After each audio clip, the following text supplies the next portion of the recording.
9월 28일 주일 하나님과 나 사이에 십계명 1계명 말씀으로 여러분과 은혜를 나누고자 합니다. 여러분, 이 말씀을 통해서 많은 은혜가 여러분 삶 속에 넘치고 넘칠 줄 믿습니다. 명절에 보니까 이 명절마다 추석이 되면은 이제 같이 가족들끼리 모이기도 하고 또 온 가족이 기쁨과 웃음을 나누는 시간이 이 명절 시간이 아닌가 싶습니다. 정말 복되고 소중한 시간이죠. 그런데 우리나라 전통 가운데 명절 되면 여러분 어떤 행위를 하게 됩니까? 누구나 다 하듯이 차례를 지내거나 조상들에게 절하면서 오늘날까지 있었던 것 감사합니다, 그렇게 기도를 많이 합니다. 그런데 우리 믿는 사람들은 그렇게 하면 안 되는 것을 우린 다 알고 있음에도 불구하고 우리 가운데 그런 전통이기 때문에 그런 것들을 어떻게 지켜가야 될까 고민도 많이 될 겁니다. 그런데 저는 여러분 이렇게 말씀하고 싶습니다.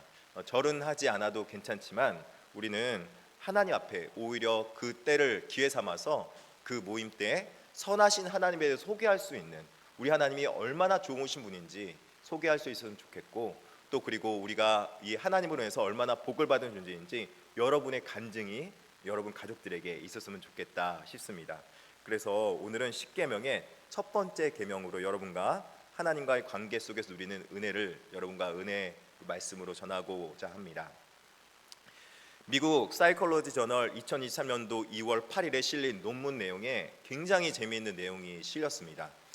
이 연구 논문의 제목은 The Relationship Between Social Intelligence and IQ, a Psychometric Analysis라는 이제 내용인데, 간단하게 이야기를 하면은 사회적 지능과 일반 지능 사이의 관계성 분석이라는 그 분석 논문을 이렇게 내놨습니다.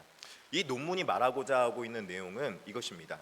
사람이 가지고 있는 관계성을 잘하는 사람들이, 이 사람들이 뭐가 그렇게 뛰어나서 이렇게 그 관계성을 잘하는가 봤더니, 사회적 관계성을 잘하는 사람들은 사회적 IQ도 뛰어나서 이 IQ 능력으로 사회적 인지 능력도 관계성도 잘하고 또 사회적 관계를 통해서 IQ도 발달할 수 있다라는 논문의 내용이었습니다. 여러분, 그도 그럴 것이요, 아이를 키울 때 16세까지가 이 뇌 발달의 골든 타임이라고 합니다. 16살 때까지. 그래서 이때 우리가 많은 학습 능력을 통해서도 배우기도 하고 또 그리고 많은 이 IQ 능력도, 인지 능력도 키워가지만, IQ를 키우는데 굉장히 중요한 요소가 단순히 책을 읽어서 배우는 것이 아니라 사람과 사람과의 관계를 통해서 사람의 반응과 사람에게 오고 가는 그 감정의 공감 능력을 통해서 이 IQ를 키워 나간다고 합니다. 이것은 저희 일반 교육론에서 이 피아제 이론에서도 말하고 있는데, 6에서 10개월 사이의 아이들이 감각기관을 가지고 사람과 사람 사이에서 사랑을 내가 받고 있는지, 또 그리고 이렇게 하면은 엄마 아빠가 좋아하는지 아이들이 막 눈치를 보면서 그 가운데 인지 능력을 키워간다고 말을 하고 있습니다. 그리고 그 능력을 키워갈 때 아이들이 그때 IQ가 자라나고 굉장히 똑똑해진다고 하더라고요. 그렇다면 어른이 되고 나서는 도대체 이런 발전 능력이 없는가? 아니요. 노년에 있어서도 이 사람과 사람과의 관계를 잘하는 사람들은 치매를 안 걸리거나 아주 늦게 온다고 합니다. 여러분, 이렇게 말하니까 여러분 남일 같지가 않지 않습니까? 우리 어른들 되면 이제 다들 이제 저도 이제 깜빡깜빡하는 나이가 되는데, 사람과의 관계에 있어서 잘하고 사람과의 관계에 인지 능력 키워가는 사람들은 이 인지 능력을 키워서 이 뇌 활동을 잘 할 수 있도록 돕게 된다는 것이죠. 사실 그런 것 같습니다. 우리가 사람과의 관계에 있어서도 사람이 어떤 반응이 오는지, 사람이 어떤 말을 하면 좋아하는지, 그 좋아하는 말을 할 수 있는 사람, 그 관계를 잘하는 사람들이죠. 그리고 이렇게 하면은 어떻게 하면 상대방의 마음에 드는지 잘 아는 사람들은 여러분 이 사회 속에서도 단순하게 이런 일반적인 업무만 하는 것이 아니라 그 리더십에 있는 위치, 그 지휘자적인 있는 위치에 올라가서 그 역할을 잘 감당할 수 있게 되는 걸 볼 수 있습니다. 이와 마찬가지로 하나님과의 사회 관계에서도 우리는 마찬가지를 볼 수 있습니다.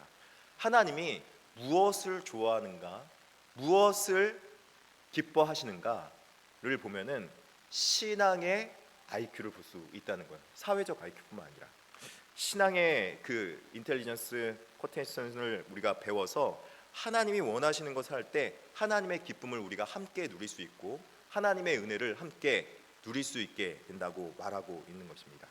그 말하고 있는 본문이 오늘 본문의 10계명의 1계명, 바로 출애굽기 20장 3절의 말씀이라는 거죠. 우리 한번 다 같이 한번 읽어볼까요? 같이 읽어보겠습니다. 시작. 너는 나 외에는 다른 신들을 내게 두지 말지니라.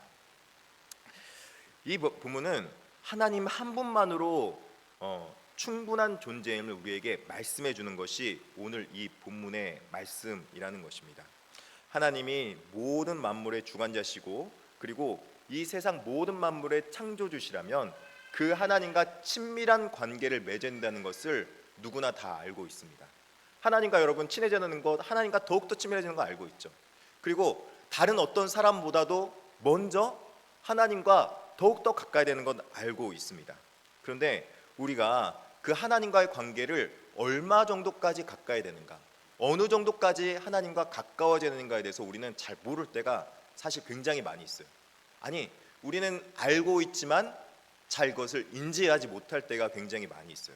그래서 오늘 본문에서는 하나님과 나 사이 관계에 있어서 어느 정도까지 친밀해야 되는지 말씀해주고 있는 것이죠. 오늘 본문에 하나님은 나를 소중한 존재로 여기시는데 얼마나 소중한 존재로 여기시는가, 오늘 본문에 이렇게 말하고 있습니다. 알파나이라는 단어로 쓰고 있는데 히브리 원어로는 너와 나 외에는 다른 신들을 내게 두지 말지니라 말하면서 오늘 원어 본문으로 말하면 너와 나라는 걸 할 때 하나님의 나를 말할 때 이렇게 말하고 있는 거예요. 내 얼굴 앞에서는 다른 신들을 내게 두지 말라. 여기서 내 얼굴 앞에라고 말할 때가 바로 알파나이라는 단어를 쓰는 것입니다. 알파나이.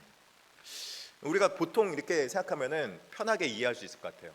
여러분, 내 면전 앞에서 우리가 어른 앞에 나갈 때, 또 아니면은 나보다 더 높은 존재 앞에 나갈 때 그 면전 앞에서 어떤 것을 먼저 우선순위 두는 것이 아니라 그 높은 존재 앞에서 그분만을 바라보고 그분에 집중할 수 있는 능력, 그것이 바로 하나님 앞에 다른 신을 내게 두지 말라라는 말씀이라는 것이죠.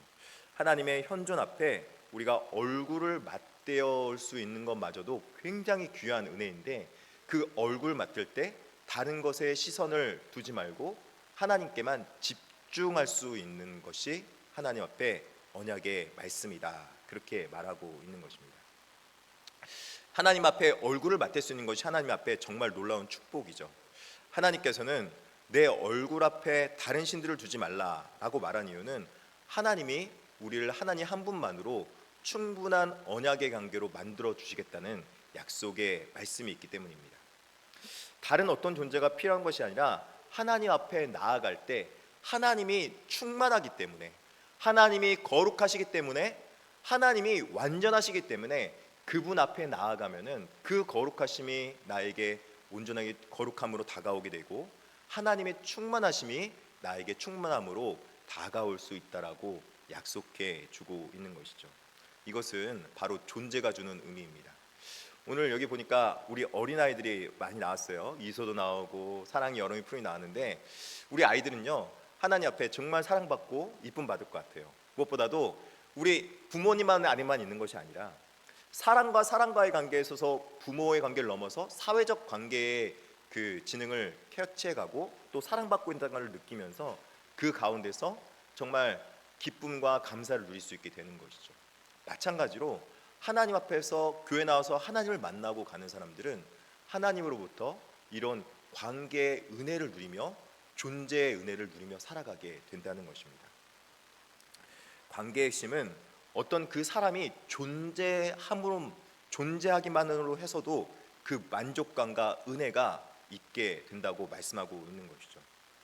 제가 이렇게 추상적으로 얘기하면은 잘 이해가 안 될 수 있어요. 그런데 존재만으로도 굉장히 큰 의미가 된다는 말을 여러분에게 쉽게 설명하기 위해서 한 가지 예를 하나 들어드리겠습니다.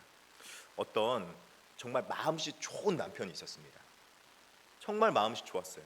그리고 굉장히 인격적이고 굉장히 선했어요. 근데 이 아내랑 결혼하고 나서 보니까 이 아내가 자기를 위해서 일하고 돌아오면은 자기를 위해서 집안일을 돌보고 또 맞벌이도 하고, 그뿐만 아니라 이 아내가 아이들까지 돌보면서 너무 고생하고 있는 거예요. 이 남편이 변변치 않은 돈벌이 때문에 이 아내가 힘들어하고 어려워하는 걸 보면서 얼마나 미안했겠습니까? 그러다가 한편은 집안일 하고 있는 아내를 보면서 한참 고민하다가 이 남편이 결심했다고 그러면서 이 남편 바깥에 나갔다 돌아와서 이렇게 말했습니다. 여보, 내가 당신을 위해서 큰 결심을 했어요. 내가 당신을 위해서 좋은 일을 하려고 하는데 좀 한번 들어보시겠어요? 예, 아내가 묻습니다. 아니 뭔데요? 그렇게 물어보니까 이제 아내에게 이렇게 말합니다. 내가 당신을 위해서 집안일을 할 수 있는 다른 한 여인을 좀 데리고 오겠습니다. 그래서 당신 대신 이 집안일을 돕고 당신 대신해서 이 모든 집안일에서 해방할 수 있도록 당신을 위해서 한 여인을 데려오겠습니다. 그렇게 이야기를 했다고 합니다. 여러분, 이 남편이 그날 살아남을 수 있었을까요? 아마도 절대로 못 살아남았을 것 같습니다. 아내와 남편의 관계는요, 그냥 서로 간의 존재함으로 인해서, 서로 간의 그 존재 가치로만으로 인해서 서로 간의 만족감이 되고, 그 존재가 서로 간에 만족감을 주고 또 완벽해지는 그런 모습이 있는 거예요. 이 둘 사이에 어떤 한 존재가 들어오는 것이 유익합니까? 유익하지 않습니까? 절대로 유익하지 않다고 말을 하고 있는 것이죠. 이 둘 사이에는 서로 간에 뗄래야 뗄 수 없는 존재의 의미가 있다는 것입니다. 마찬가지로 하나님과의 나 사이의 관계에 있어서도 다른 사람의 관계가 중요하지 않다는 게 아니라 하나님과 나 사이의 관계는 뗄래야 뗄 수 없는 어떤 존재만으로 굉장히 의미 있는 존재적 가치가 있다는 것입니다. 하나님과 나 사이의 관계가 있고 다른 이웃들과 관계가 있고 가족들과 관계가 있을 수 있습니다.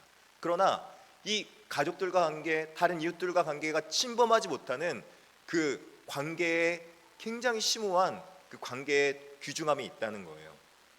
이 관계의 소중함이 우리 가운데 독점적 헌신을 요구하게 되어 있습니다. 서로 간의 이 언약 관계는, 하나님과 나와의 언약 관계는 독점적 헌신의 관계예요. 어느 것도, 그 어느 것 하나도 이 독점적 헌신의 관계에서 아무것도 바꿀 수 없는 존재적 가치가 있다는 것이죠. 그래서 하나님을 우리가 어떤 존재로, 어떤 가치로 우리가 받아들여야 되는가, 서로 간에 하나님과 독점적 헌신의 관계가 잘 맺어질 수 있는 관계로 여러분 맺어가야 될 줄 믿습니다.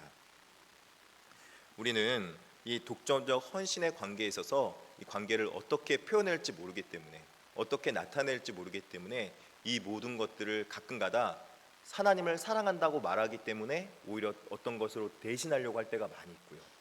하나님을 더 사랑하고 또 하나님이 우리에게 독점적 헌신의 관계의 의미성을 잘 모르기 때문에 이 하나님을 대신해서 어떤 관계를 대신하려 할 때가 굉장히 많이 있습니다. 마찬가지로 우리 명절에 조상 숭배나 차례 드릴 때 하는 그런 행위가 그런 것이죠. 근데 이것은 우리 가운데 하나님과의 나와의 관계를 잘 이해하지 못하고 있는 관계이기 때문에 그래요.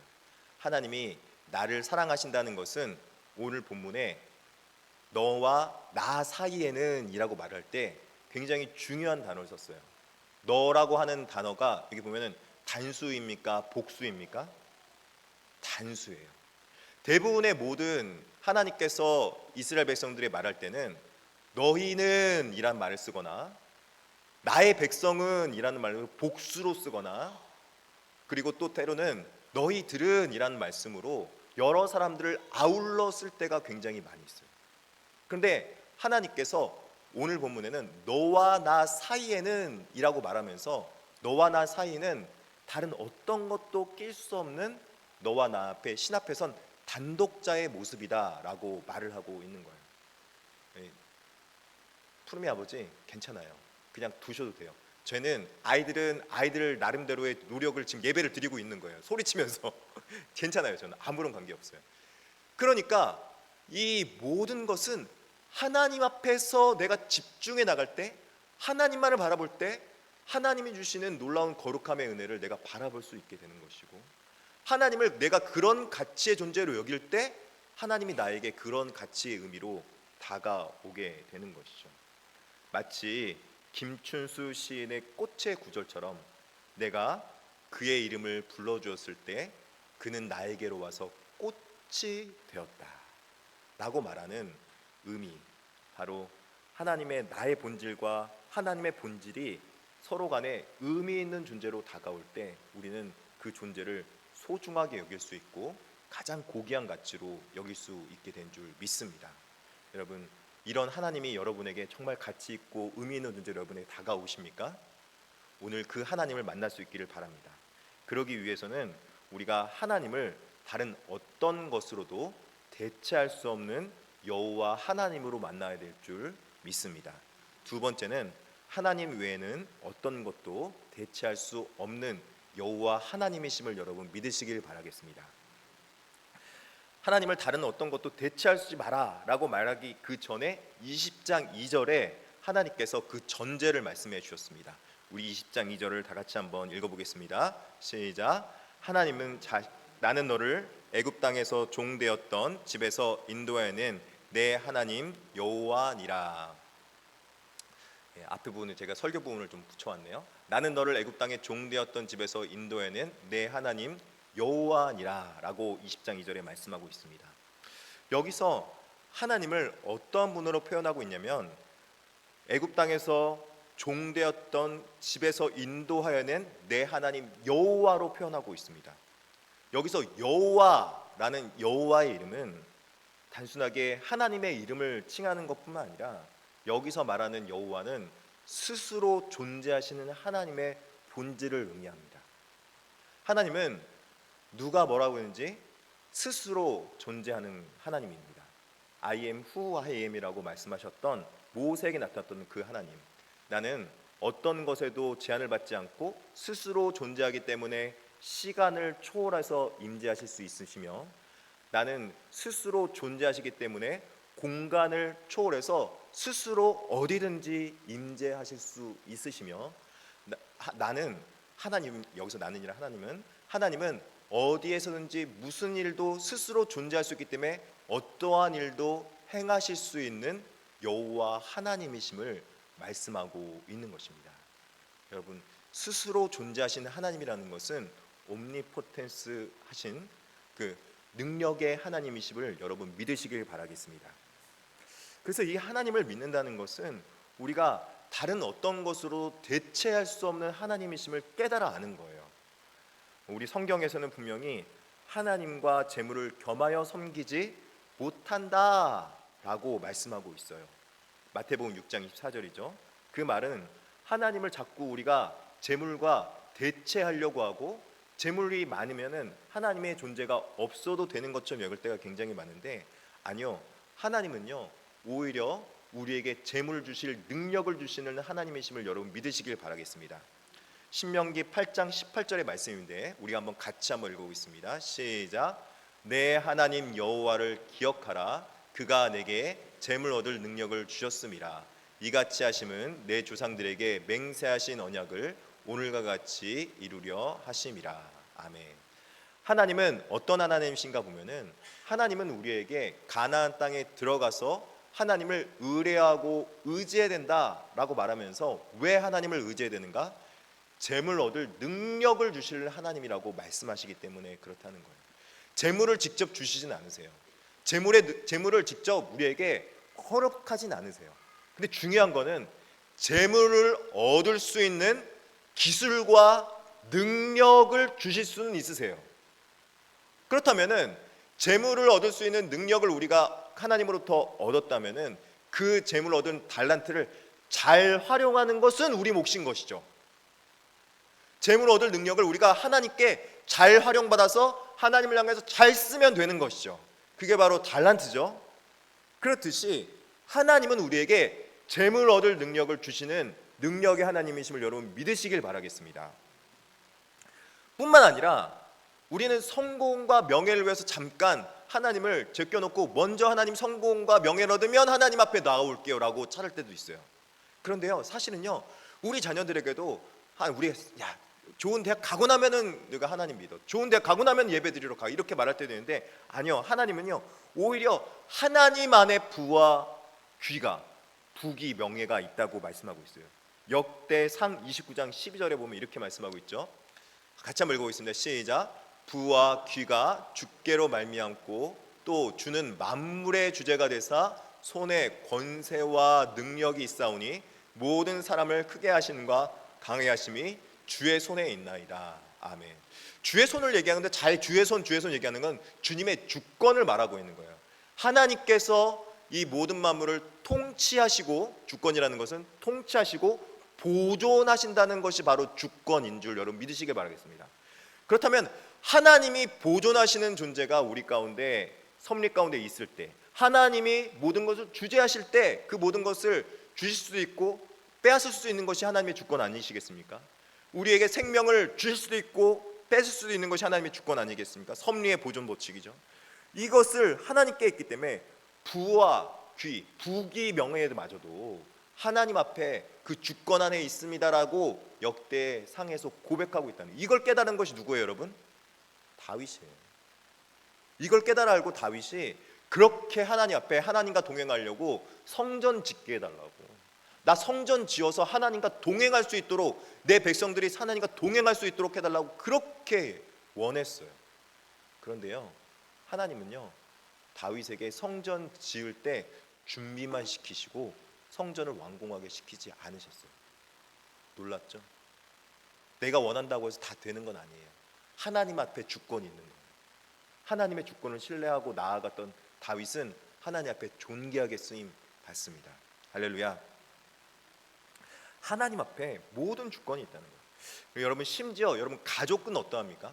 하나님과 나 사이에, 하나님 적어도 가족 아닙니까? 가족만큼은 하나님과 나 사이에 들어와도 되는 것 아니겠습니까? 라고 생각할 수 있어요. 저도 보편적으로 그렇게 생각하기 때문에.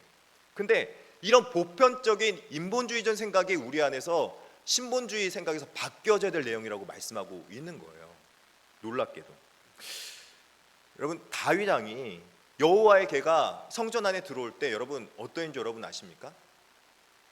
여러분, 다윗 왕이 여호와의 개가 성전 안에 들어올 때 너무나도 기뻤어요. 너무나도 즐거웠어요. 그래서 다윗 왕이 여호와 앞에서 춤을 추며 기뻐해. 그 찬양이 잘 기억이 안 나네. 오랜만에 불러보고 싶은데, 하나님 앞에서 춤을 추며 기뻐해. 막 하나님 춤을 추면서 너무 기뻐했어요. 너무 즐거워했어요.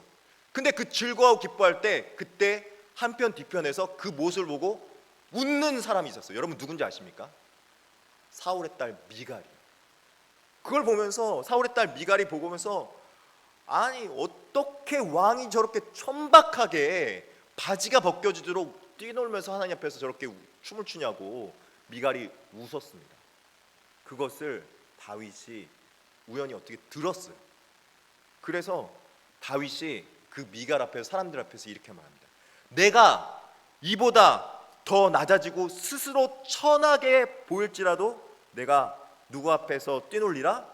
여호와 앞에서 뛰놀겠다.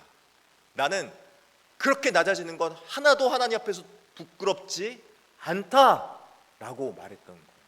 하나님 앞에서 낮아지고 부끄러운 그 사이에 내 가족도, 내 심지어 아내일지라도 침범하지 못한다라고 말했던 것이 바로 다윗이었던 것이죠. 다윗은 하나님과 다윗 사이에 부인인 미갈도 들어올 수 없는 친밀함이 그 가운데 있었다고 말하고 있는 것입니다. 그리고 다윗은 이걸 통해서 하나님 앞에 많은 축복의 복을 누리며 살아갔던 걸 볼 수 있죠. 다윗은 하나님만 바라보며 인생 가운데 자신의 신앙의 고백에 대해서 이렇게 고백할 수 있는 존재가 됩니다. 역대상 29장 14절의 말씀인데 같이 한번 읽어보겠습니다. 시작. 나와 내 백성이 무엇이기에 이처럼 즐거운 마음으로 들림이 있었나이까? 모든 것이 주께로부터 왔사오니 우리가 주의 손에서 받은 것으로 주께 드렸을 뿐이니이다. 아멘. 다윗의 인생의 고백은 하나님과 마음이 합하여서 한 마음처럼 항상 하나님과 동행하는 존재였어요. 그래서 하나님만 바라봤을 때 모든 것이 주께로부터 와서 주의 손으로 받은 것을 주께도 드리고 다른 이웃들에게 나눌 수 있는 힘과 능력이 왔다고 고백했던 것입니다. 여러분, 여러분의 삶 속에서 지금 하나님과 나 사이에 어떤 존재가 혹시 대치되고 있습니까? 혹시 하나님과 나 사이에 어떤 존재가 그 사이에 들어와 있습니까? 그 하나님과 나 사이에는 어떤 관계도 들어와 있지 못하는 아주 친밀한 관계가 있어야 됨을 여러분 믿으시길 바라겠습니다. 이게 제 1계명의 첫 번째 계명인 거예요. 하나님이 나를 너무나도 사랑하시고 너무나도 존귀하게 여기셔서 너와 나 사이에는 어떤 것도 대체하지 않았으면 좋겠다. 나를 어떤 것으로도 대체하지 말아라. 부탁하고 있는 것이죠. 여러분, 하나님 사랑하십니까? 하나님이 여러분을 정말로 그렇게 인격적으로 사랑한 줄 믿습니다. 하나님은 인격적인 존재예요. 내가 사랑하는 만큼 하나님은 나를 더 사랑하시고요. 내가 사랑하는 마음을 알아서 하나님은 나에게 더 많은 것을 베풀어 주시는 하나님이시라는 거예요. 전요, 항상 우리 소희 어렸을 때가 기억이 나요. 우리 소희 어렸을 때 소희에게 먹을 것을 이제 먹고 과자를 먹고 있으면은 아빠 하나만 줘봐, 그렇게 이야기해요. 그러면은 소희가 아빠한테 하나를 줘요. 주긴 줘요. 그러면 제가 그걸 받고 어떻게 했을까요? 제가 더 많은 과자로 주지 않았을까요? 근데 크고 나니까 조금 이제 생각이 이제 들어왔어요. 생각할 수 있는 때가 됐어요. 아빠 하나 줘봐 이야기하고 태희 하나 줘봐 그러면은 공평하게 나눈다고 이렇게 나눠요. 아빠 하나, 나 하나, 태희 하나, 나 하나. 공평합니까, 여러분? 제가 곰곰이 생각, 이거 공평한 것 같아요. 왜냐면은 분명히 하나씩 줬거든요. 근데 뭔가 좀 이상해. 그렇죠. 하나님과 나 사이의 관계, 하나님과 나 사이의 관계는 뗄래야 뗄 수 없는 관계가 여러분 믿으시길 바라겠습니다. 그렇다면 하나님과 나 사이의 관계가 이렇게 정말로 철저한 관계로 그렇게 돼야 될 이유가 있다면 하나님은 우리의 인생을 책임져 주시는 언약의 하나님이심을 여러분 믿으시길 바라겠습니다. 세 번째는 하나님은 내 인생을 책임져 주시는 분이시다, 이렇게 말하고 있습니다. 20장 2절 말씀입니다. 20장 2절 말씀 다시 한번 읽어보겠습니다. 시작. 나는 너를 애굽 땅 종되었던 집에서 인도하여 낸 내 하나님 여호와니라. 하나님은 여호와 하나님이 우리를 어떻게 하셨다고요? 인도하여 낸 하나님 여호와시라, 그렇게 말씀하고 있습니다. 여기서 인도하여 냈다라는 말씀은 하나님께서 앞서 가셨다, 미리 예비하셨다라는 그 하나님을 말씀하고 있는 것입니다. 하나님을 가장 우선순위에 두는 자녀의 인생 가운데 하나님께서 내가 너를 책임져 줄 테니까 너가 나 사이에 아무것도 두지 말고, 심지어는 너 자신도 두지 말고, 너 자신도 너와 나 사이에 두지 말고 하나님을 우선순위로 여겼을 때 오히려 내가 너를 책임져 주고 내가 오히려 모든 것을 함께 해주겠다 약속해 주시는 하나님이라는 거예요. 내가 나를 생각하면은 여러분 얼마만큼 나를 책임져 주겠습니까? 내가 내 능력만큼 나를 책임질 수 있겠죠. 그런데 하나님이 나를 책임져 주면 누구의 능력만큼 나를 책임져 줄 수 있겠습니까? 하나님의 능력만큼 책임져 주시는 거겠죠. 마찬가지입니다. 하나님이 우리를 책임져 주시면 내가 나를 책임지는 것보다 하나님이 나를 더 생각하시고 나를 더 보호해 주신 줄 여러분 믿으시길 바라겠습니다. 하나님이 예비하시는 하나님이라는 것은 성경을 많이 읽어본 사람들은 갑자기 떠오르는 인물이 하나 생각날 거예요. 예비하신 하나님, 여러분 누구를 생각납니까? 여러분 한번 들어볼까요? 우리 여러분 성경 실력 한번 알아볼까요? 예비하신 하나님 하면 누가 생각납니까? 그렇죠. 여호와 이레 아브라함에게 인했던 하나님이 여러분 생각날 거예요. 우리 용인육교 성도님들은요 성경 실력도 뛰어나요. 성경 통독도 열심히 잘해요. 감사해요. 내가 대답 못할 줄 알았는데 내가 죄송합니다. 제가 여러분의 성경 실력을 잘 못 알아봐서 죄송합니다. 여러분 믿음의 조상 아브라함은요 독자 이삭을 너무나도 사랑했어요. 심지어 하나님께서도 내 사랑하는 독자 이삭이라고 표현할 정도로 너무나도 이삭을 사랑했어요. 하나님도 이미 아브라함 마음 가운데 이삭을 얼마나 사랑했는지 알 수 있다는 거죠. 사실 저도 생각해보면은 내 하나님과 나 사이에 혹시라도 우리 소희태이가 들어가 있지 않나 항상 생각해봐요. 혹시라도 내 마음 가운데 그렇진 않은가. 근데 내가 너무나도 사랑하면 안 될 것 같아요. 왜냐면은 아브라함처럼 내 사랑하는 딸들을 사랑하니까 시험을 보듯이 내놔라. 그러면 어떻게 될까? 저는 마음 먹은 게 있어요. 하나님보단 절대로 사랑하지 않기로 작정해야겠다. 왜냐면은 아브라함이 너무나도 그 100세 낳은 아들이기 때문에 얼마나 소중했겠냐고요.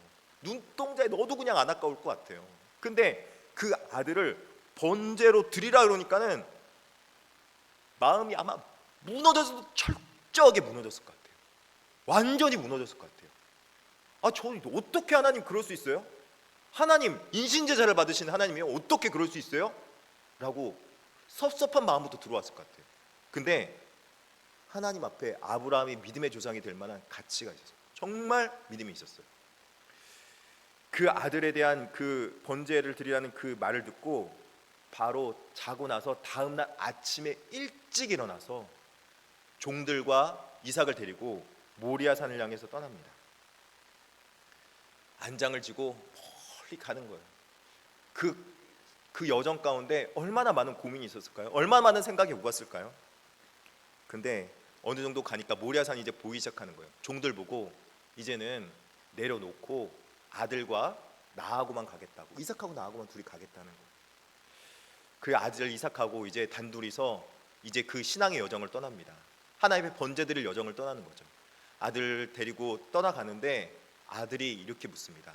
아버지, 번제할 땔감은 있는데 번제할 양은 어디 있습니까? 너무 놀랐죠. 땔감은 있는데 번제할 양이 없다는 거. 자기 보기에도 이상해 보여요. 이삭이 보기에도. 그런데 그 아들에게 아브라함이 이렇게 말합니다. 아들아, 번제할 어린 양은 하나님이 자기를 위해서 친히 준비해 주시리라. 아멘. 이 고백을 실제로 합니다. 그리고 모리아 땅 앞에 가서 제단을 쌓고 그 앞에 나무 판자를 깐 다음에 아들을 묻기 시작합니다. 그래서 그 아들을 묻고 그 아들을 다 묻고 나서 그 아들이 반항기 없이 그 묶여있는 그 상황 가운데 칼을 들고 어떤 마음이었을지 모르겠는데 이 아들을 하나님 앞에 번제로 드리려 하는 그 순간, 그때 하나님께서 아브라함의 믿음을 보시고 그때 하나님께서 말씀하시는 것이죠. 이제 내가 네 믿음을 보았다. 창세기 22장 12절 말씀입니다. 제가 한번 써놨는지 한번 볼까요? 창세기 22장 12절 같이 한번 읽어보겠습니다. 시작. 사자가 이르시되 그 아이에게 내 손을 대지 말라. 그에게 아무 일도 하지 말라. 내가 내 아들 내 독자까지도 내게 아끼지 아니하였으니 내가 이제야 내가 하나님을 경외하는 줄을 아노라. 아멘. 하나님과 아브라함 사이에는 그 사랑하는 아들 독자도 끼어들지 못했다는 것을 하나님이 인정했다는 것입니다. 그리고 그 인정받은 후에 경외하는구나, 경외하고 있구나 라는 것을 알고 나서 이제는 하나님께서 아버지 아브라함의 인생을 책임져 주시고 이삭은 모든 인생을 하나님께서 책임져 주십니다. 아내 리브가를 미리 예비해 두셔서 책임져 주시고요, 그 산꽃을 미리 책임져 주셔서 이삭이 가는 곳곳마다, 우물을 파는 곳곳마다 우물에서 물이 나오는 놀라운 역사를 경험하고 하나님의 준비하심과 예비하심을 경험하게 됐습니다. 그래서 어떤 교회는 교회 이름 자체가 이삭의 우물이라는 교회예요. 이삭의 우물. 하나님께서 옮기는 곳곳마다 예비해 두셨다고. 할렐루야. 여러분, 하나님께서 우리 자녀를 책임져 줄 때 내가 책임져 주는 것보다 더 많이 책임져 주시고 더 많이 예비해 줄 여러분 믿으시길 바라겠습니다. 우리가 포기하지 못하는 그 모든 것마저 하나님께서는 만세 전에 예비해 주셨습니다. 그 예비의 상징이 무엇이냐면 모리아 땅에서 드려진 그곳에서 하나님의 성전, 솔로몬의 성전이 그곳에서 준비되었고 아브라함이 그곳에서 모리아산에서 제사드린 그곳을 예비하셔서 하나님께서 그곳을 성전으로 들었을 뿐만 아니라 나중에는 그 성전이 예수 그리스도의 예표로 오셔서 우리에게 모든 것을 예비해 주시고 준비해 주심으로 말미암아 저 천국 가는 그 길도, 구원의 그 길도 예수님께서 미리 예비해 주신 줄 여러분 믿으시길 바라겠습니다. 그래서 하나님과 그 모든 것을 전혀 바꾸지 않아도 될 정도로 하나님은 어떤 것으로 대체할 수 없는 영원히 우리를 책임져 주시고 준비하신 하나님이심을 여러분 믿으시길 바라겠습니다. 여러분 오늘 나오셔서 여러분과 하나님과의 관계, 그 어떤 것들로 대체하지 못하는 하나님을 면전에서 보고 가는, 면전에서 배우고 가는 놀라운 은혜의 하나님을 만나 뵙고 가는 저와 여러분들에게 진심으로 축복합니다. 우리 하나님 앞에 우리 기도하며 나갈 때 나 무엇과도 주님을 바꾸지 않으리 하나님 앞에 찬양하며 나가도록 하겠습니다.